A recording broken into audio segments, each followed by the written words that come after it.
Hola, muy buenas tardes. En este momento quiero comentar el texto de Scolari que leímos para la clase como objetivo de conversar sobre este texto para evidenciar un último trabajo en la clase. Más que también para eso, un poco siento que es un texto de lectura obligada. Para mí fue como la condensación de diversidad de ideas que había estado abordando durante toda mi carrera y de pronto como mi preocupación como docente, estas ideas que tienen que ver con la era digital, la producción masiva de contenido y el consumo de contenido incluso en lo digital.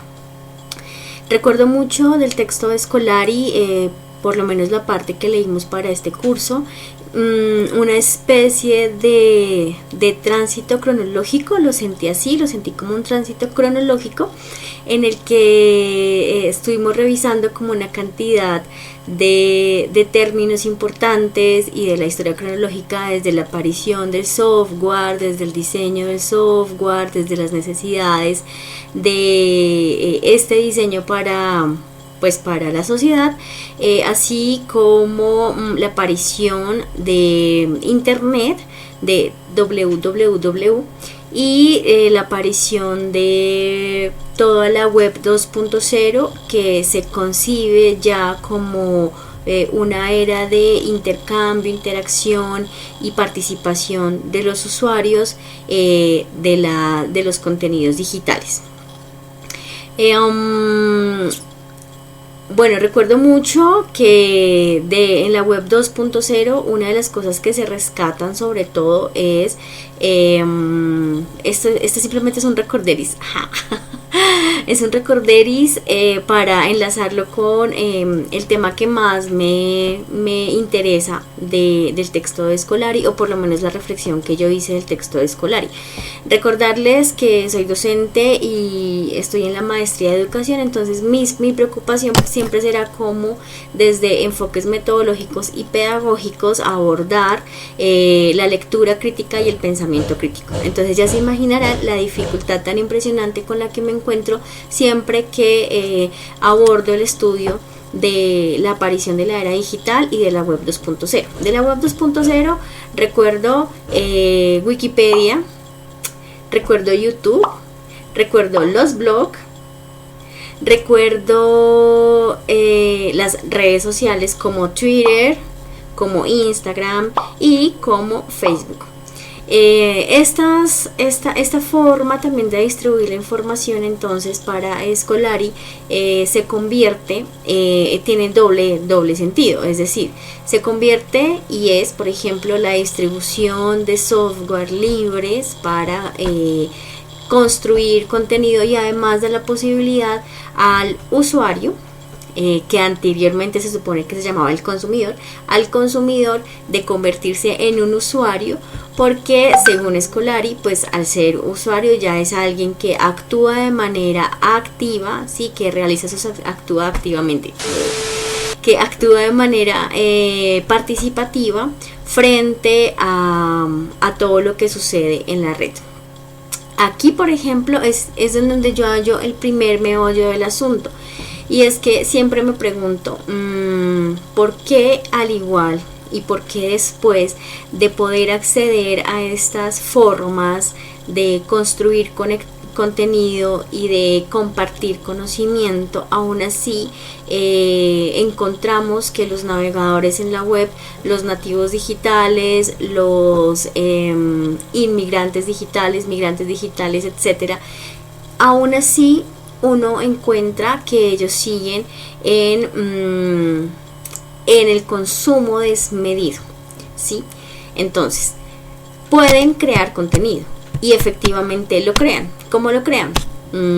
Poniendo una fotografía propia a rotar en las redes, poniendo un video propio de alguna situación a rotar en las redes. Eso ya es contenido, ¿sí? Es crearlo y es publicarlo.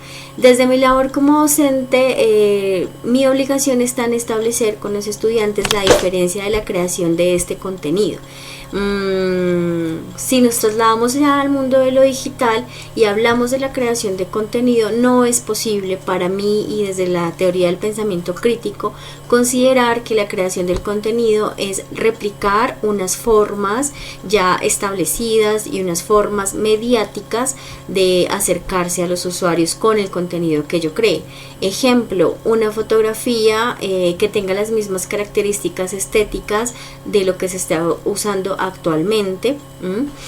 Por ejemplo, las fotografías de no sé, boca de pato, mirada tierna, mirada agresiva, como con todas estas estéticas que se replican infinitamente y que pues ya lo convierten desde las teorías del pensamiento crítico en un contenido superfluo y en un contenido que no que justamente lo que hace es crear usuarios pasivos y además ahondar en los estereotipos de ese usuario que en últimas seguirá siendo necesario para el consumo, para el capitalismo salvaje y que será necesario para mantener esta creación de nuevas formas de crear contenido.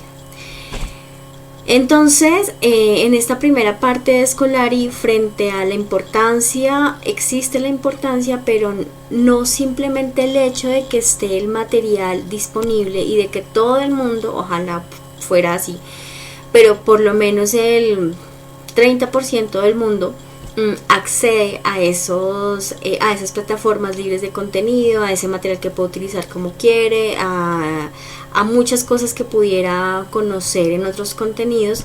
No solamente se trata de ofrecerle al usuario la posibilidad del acceso y de crear software libre y plataformas de participación consumidor, productor, sino que para mí en últimas siempre va a haber la necesidad de un mediador, de una persona que esté en el medio de los nuevos usuarios, de las personas que están ingresando a este mundo del consumo, para lograr una diversificación en lo que decide consumir y en lo que decide producir. Creo que en esto se podría fundamentar la sociedad del conocimiento más que la sociedad de la información. Ahora, por ejemplo, recuerdo mucho lo que está pasando con el COVID.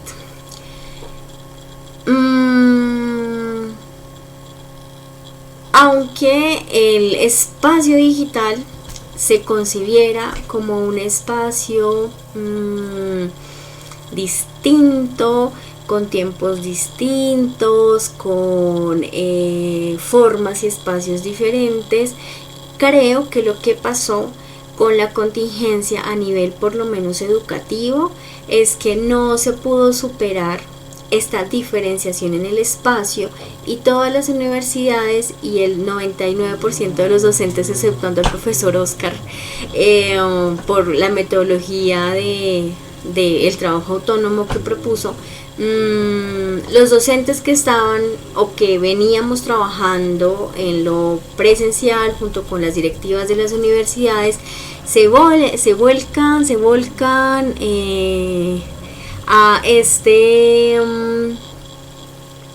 esta idea de lo virtual como una oportunidad para trasladar, transcribir, traducir la vivencia, por ejemplo, de una clase presencial.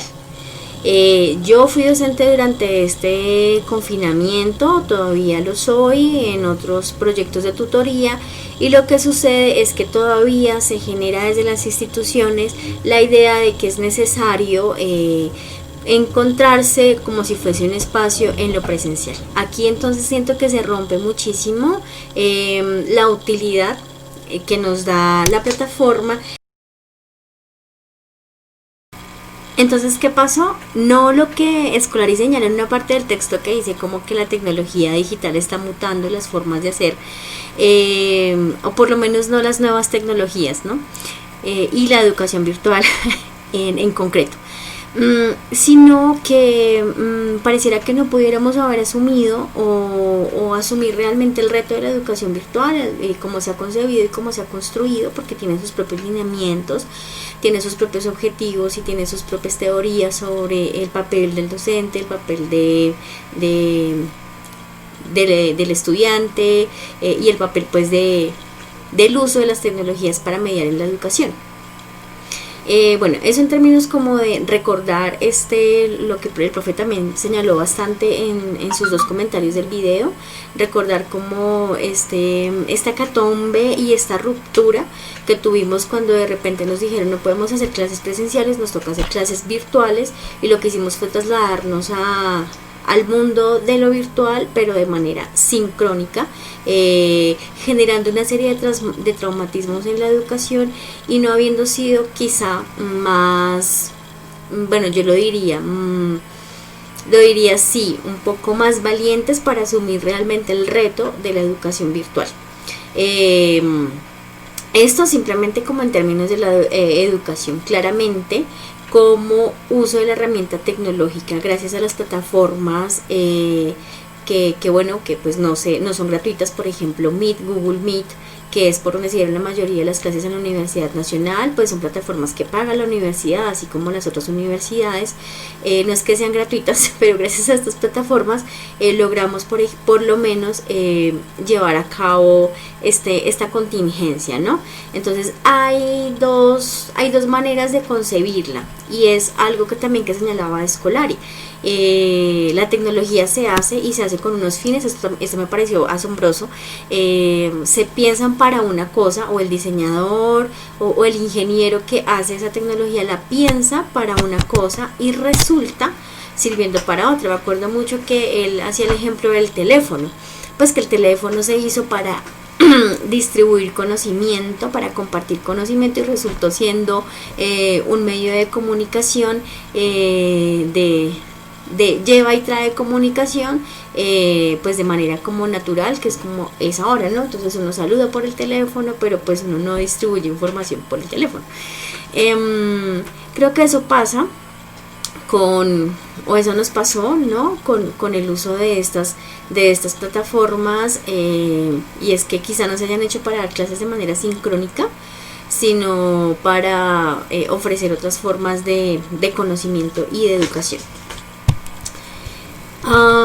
Una de las cosas importantes que a mí me interesa mucho, en las que me interesa mucho pensar, es en el tema de, entonces aquí, como está el contenido, está la herramienta libre para crear contenido libre y distribuirlo libre también, de manera libre, simultánea, esporádica. Y está el consumidor, ¿no? Es quien decide finalmente de todo eso que hay en la red, pues que consume. Entonces al consumidor, y sobre todo pensando en la distribución masiva de la información gracias a internet, a la web 2.0, a la www, gracias a esto vemos o hemos sido testigos de la cantidad de información que circula por completo y de una manera inmediata en las redes, ¿no? Aquí vuelvo y separo.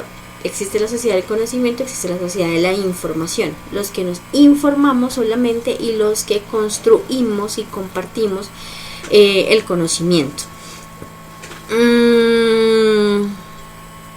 Es innegable que necesitamos manejar la cantidad de información que circula,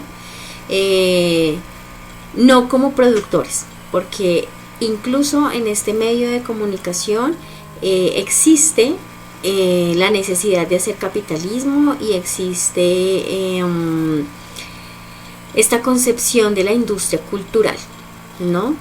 Habrá quienes deciden, por ejemplo, Facebook, por ejemplo, Twitter, por ejemplo, Instagram, son plataformas que deciden también cómo están configurando dentro del capitalismo y el consumismo, cómo están configurando al usuario.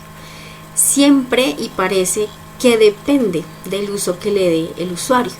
Y ahí es donde yo me pregunto, ¿por qué unos usuarios, y retomo la pregunta anterior, ¿Por qué seguimos en el consumo desmedido sin medir las consecuencias, sin verificar información y fuentes, sin asumir una postura crítica y analítica frente a lo que consumimos? ¿Por qué seguimos haciéndolo cuando ya tenemos la oportunidad y la posibilidad de expresarnos y de participar activamente?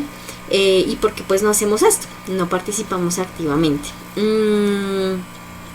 No es que yo sea una creadora compulsiva de contenido crítico para que alguien lo consuma críticamente.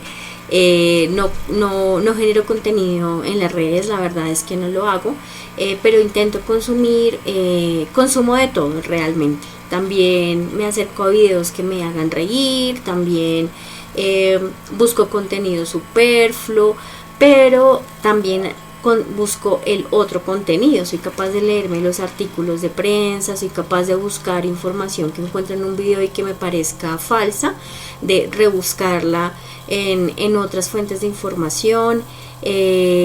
Por ello pues me considero una consumidora crítica del contenido que circula. Y desde mi preocupación entonces como docente, creo que necesitamos ser unos mediadores entre todo lo que circula en la red y el usuario. El que Scolari ya no concibe, o por lo menos nos cuenta que ya no se concibe como un consumidor, ¿no? Porque consumidor es alguien pasivo, es alguien que acepta lo que quiere y lo toma y ya, sino como usuarios que van a tener la oportunidad de reaccionar frente a lo que circula de diferentes maneras, de infinidad de maneras. Considero, y lo he visto en un caso particular, por ejemplo, estudiantes ya de primer semestre de universidad, el 80% son estudiantes consumidores pasivos y el 20% son usuarios que reaccionan y que han aprendido a utilizar las redes para circular sus ideas y sus contenidos, ¿no? Entonces, ¿qué hace que sucedan estas cosas? Considero que sucede por el mediador entre la web y el mediador que haya entre la web y entre el usuario. El mediador puede ser un padre de familia, el mediador puede ser el docente previo, por ejemplo, a mí, frente a los usuarios, a los estudiantes que conozco que no lo hacen.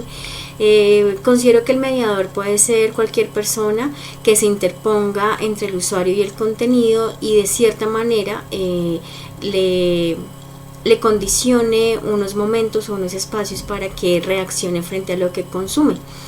Puede que no se convierta en un consumidor medido, que siga siendo desmedido, que esté en las redes sociales 7 horas al día, pero considero que se puede aprovechar estas 7 horas al día de mejor manera consumiendo lo que hay allí. En últimas, lo que yo pienso es que, recordando un término que me pareció muy gracioso de Scolari, este término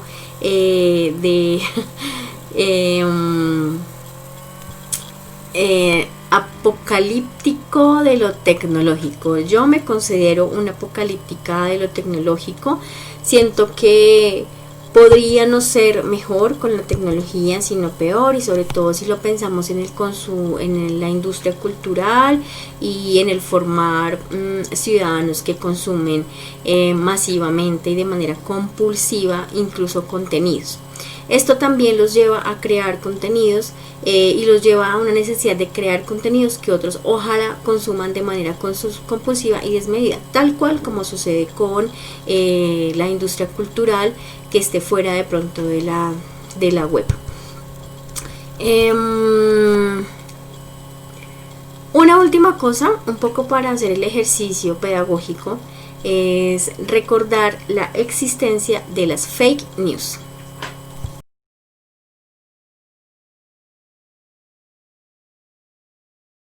Bueno, desde lo pedagógico entonces yo descubrí dos cosas importantes en el texto de Scolari que me ayudan a fundamentar de manera teórica las ideas que tengo frente a construir y crear contenido también desde el pensamiento crítico.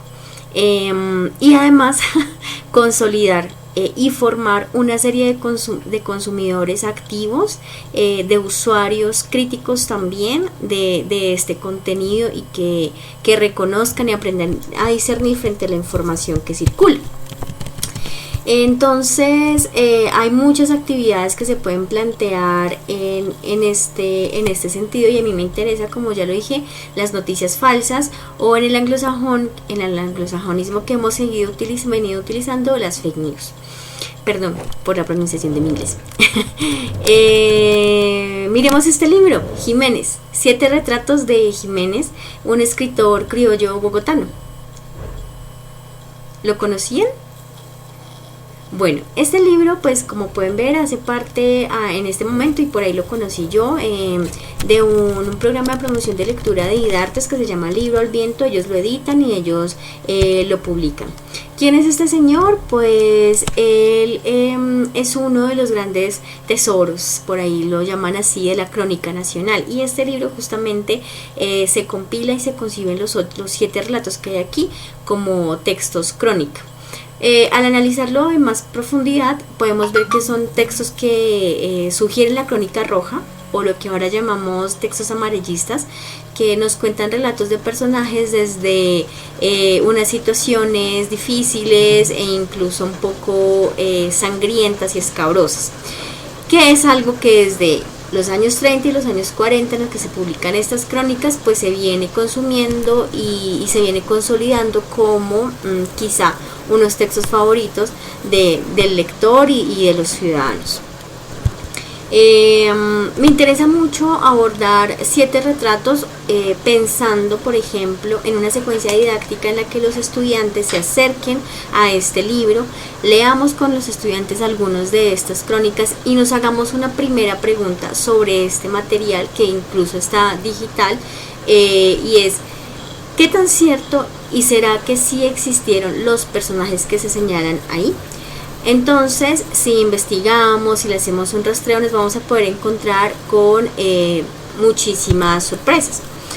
Una de esas sorpresas se refiere, por ejemplo, a un personaje que él relata, o del que él habla ahí, que es el famosísimo Rascamuelas. Y podemos hacer un rastreo incluso de investigación que se publicó en El Tiempo sobre quién era este señor y si de verdad existió o no existió. El rastreo nos va a llevar hasta Jiménez de nuevo, o sea, como que hacemos una vuelta en círculo, porque se pierde un poco la realidad de lo que se narra en este relato frente al señor Rascamuelas.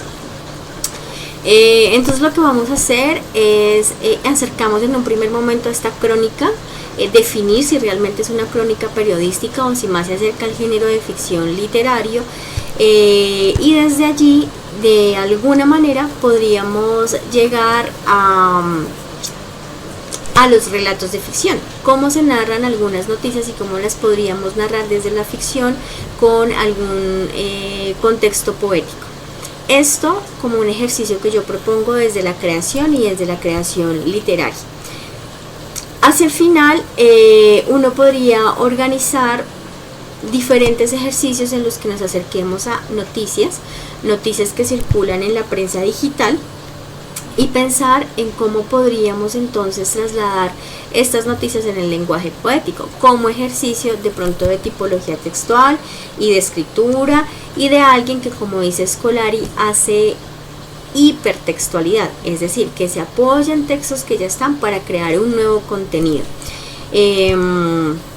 Además que la hipertextualidad me gusta mucho también como lo aborda y lo señala Scolari, y es como esta posibilidad que se dan todos los lectores, todas las personas que interpretan, para reconocer en lo hipertextual una forma y un ejercicio básico, por lo menos en los hallazgos hipertextuales que uno reconozca en algún texto, digamos, cuáles son las referencias que hay en esta película a algún momento de la historia, o en una película a algún texto literario, etcétera.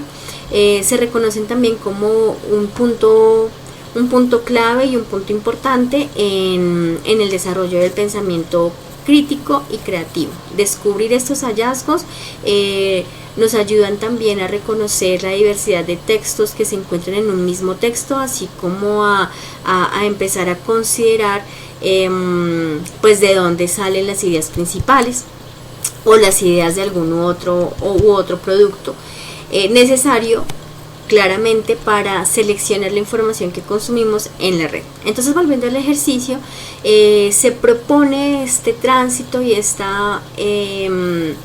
cambio de tipología textual de una noticia real a una noticia, a un formato poético de contar. Por ejemplo, en esta noticia, Cazador fue condenado a ver Bambi una vez al mes en prisión. ¿Cómo podríamos contar esta misma noticia de una forma ficticia? O incluso, una reflexión interesante es, quizá esta noticia no supera la ficción. Entonces el juego entre las tipologías textuales, pero también entre el reconocimiento de esto es verdad, esto es mentira, se puede también dar desde aquí, desde estas noticias verdaderas que parecieran ser falsas. Entonces, luego de pasar por estas noticias que parecieran ser no tan reales, luego de hacer unos ejercicios de reescritura, cambiando tipologías textuales, por ejemplo, como ya lo propuse, podemos pensar en la posibilidad de abordar una fake news o una noticia falsa de las que están circulando en las redes. Uno de los ejercicios que más me encanta en este sentido es Actualidad Panamericana. Llegar a identificar Actualidad Panamericana con su lenguaje satírico y con su lenguaje irónico, para muchos fue muy difícil. Y si mal no estoy, muchos de nosotros llegamos a Actualidad Panamericana sabiendo y con conocimiento previo de que era prensa satírica y de que todas las noticias que se publicaban ahí eran noticias falsas, pero con un sentido, claro está, de denuncia pues que se da desde lo satírico y desde el ejercicio del sarcasmo. Pero cuando cada una de estas noticias circula en la red de manera individual, se toman como reales. Y muchas personas y muchos políticos quedaron muy mal al haber aceptado noticias de Actualidad Panamericana y haber citado en sus redes sociales noticias de Actualidad Panamericana como si fueran reales. El ejercicio propone efectivamente explorar diversidad de estas noticias, leerlas con espíritu crítico, analítico, pensar en la posibilidad de investigar muy a fondo lo que quieran decir este tipo de noticias o este tipo de juegos, porque también se supone como un ejercicio pedagógico que nos puede ayudar o que puede ayudar a los estudiantes en que más adelante consideren que siempre es necesario, cuando circulan noticias sueltas en la red, es necesario verificar las fuentes de información y por ello llegar a una actitud de consumo más activa, no más activa desde que yo pueda de pronto simplemente interactuar con el noticiero o con el periódico, sino activa en términos de generar y sentar unas posturas críticas, analíticas y reflexivas frente a lo que consumo, sobre todo en términos de información en la red. Esto lo haría en términos de, un ejercicio en el que los estudiantes puedan experimentar en ejercicios de clase en qué consiste las fake news y cómo podríamos empezar a educarnos en la lectura y en la apreciación de todo lo que circula en la red, con los fines claramente de construir contenido y de verdad formarnos como consumidores, usuarios activos de lo que circula en la red. Entonces, ¿qué va a pasar? Podemos hablar de las noticias falsas, generar debate entre los lectores para identificar pues en qué consisten las noticias falsas y de pronto evitar caer en un timo informativo. Esto se puede construir un poco desde las dinámicas y didácticas pedagógicas para suplir esta inquietud que desde mi parte me nace cuando a mí me hablan de crear contenido y de aprovechar la tecnología para ello. Bueno, después de revisar entonces el texto de Scolari, sí siento que hay una postura muy positiva en la que se generaliza que los usuarios se convierten en creadores de contenidos. Mi pregunta es, ¿qué clase de contenidos? ¿Cómo hacemos para que esos contenidos no respondan solamente a una cultura de masas, no respondan solamente a un capitalismo o a las exigencias de un capitalismo, sino que también se consoliden como formas de analizar y criticar y sentar unas posiciones importantes frente a la realidad que los rodea? Entonces, podríamos lograr este trabajo frente al pensamiento crítico de lo que consumimos, para dejar de asistir como a esta realidad en la que somos consumidores de masas y también productores de masas. Quizá esto nos ayude a consolidar también unos estudiantes que se alejen de pronto de su postura quizá antes como ciudadanos fácilmente manipulables, que entran en la onda de producción en la que se evidencia una postura importante frente a las realidades y que además ahonden en contenidos como consumidores y como creadores que de cierta manera se introduzcan en la industria cultural y se empiecen a concebir como contenidos importantes, necesarios para consumir en las redes de manera inmediata. Así que sí, en pocas palabras y pues en palabras de Scolari, quizás sea una apocalíptica de lo tecnológico. Considero que la pedagogía y la educación pueden ser los lugares idóneos para construir sociedad del conocimiento y organizar nuestras capacidades ideológicas y creativas también en las redes de conocimiento. Desde mi apocalíptica de lo tecnológico, no trato de convertir a nadie en un ermitaño tecnológico, es decir, alguien que no consume, que no acceda, que no explore, sino que me interesa que así mismo como consume, acceda y explore, empiece a generar unas posturas críticas, creativas frente a eso que circula y no siga o no se convierta en un ciudadano fácilmente manipulable y utilice las redes como provecho para eventuales acciones que puedan ser de más provecho a la sociedad. Estamos en la sociedad del consumo, pertenecemos al capitalismo salvaje, lo asumimos, lo aceptamos, pero también podemos de cierta manera seguir haciendo resistencia desde diferentes medios, y creo que la web 2.0, las redes sociales y todo lo que implica ser ciudadanos digitales, pues nos pueden ayudar a consolidar grandes sociedades de conocimiento en lo presencial y en lo digital. Como ñapa, hablar un poco de estos contenidos que requieren de un pensamiento hipertextual profundo e inmediato, como lo son los memes. Aquí les dejo un meme que hice, como lo pueden ver, aquí está, un meme que hice para mi clase, y ahí pues ustedes pueden hallar un hipertexto a lo literario y a un texto literario. Les voy a mostrar otros dos. En estos memes ustedes pueden ver también una referencia literaria.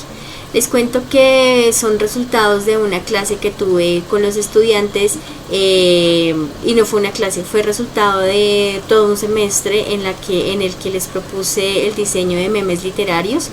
Y aquí termino con esta pregunta: ¿por qué, si somos tan consumidores de memes, si nos gusta distribuirlos, si nos gusta leerlos y si nos causan tanta gracia, es tan difícil para nosotros construir un meme, e incluso muchos memes escapan a nuestra interpretación? Con esto me despido, muchas gracias.